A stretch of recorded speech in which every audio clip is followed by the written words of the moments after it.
Video শুরুতে সকলকে জানাই আমার নতুন ভিডিও শুভেচ্ছা। আর বিশেষ ধরনের শুভেচ্ছা জানাই সে সমস্ত লোকজনদের যারা পরিকল্পনা করে ফেলেছে যারা হাতে চকলেট বাজি ফোটাবে।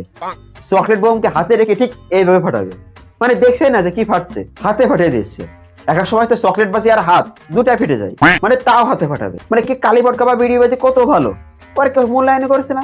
কালী বটকা ফাটলো অতটা ডেঞ্জারাস নয়, তাও কালী বটকার বাজারে কোনো সম্মান নেই।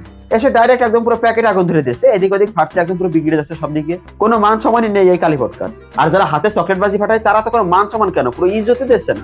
চকলেট বাজি কিন্তু তাও এরকম করে ফাটায়, আর কালী বটকাতে একদম পুরো চোখের সামনে ঠাস। এক একজন তো পুরো বিড়ি সিগারেট দিয়ে কালী বটকা বাজিয়ে দেয়, আর মদ খেয়ে নিয়ে কালী বটকা দিয়ে বিড়ি ফাটিয়ে দেয়। মানে এরকম চলছে, কালী বটকার কোনো মান সম্মান নেই, কোনো মান সম্মান। আর আমি একটা জিনিস বুঝতে পারি না, যে অনেকের ভয় লাগছে, তো বলুক তার ভয় লাগছে, না মানা যাবে না, মানলে মান সম্মানের ব্যাপার। আমার ভয় লাগে না, কোনো বিষয় নাই সব।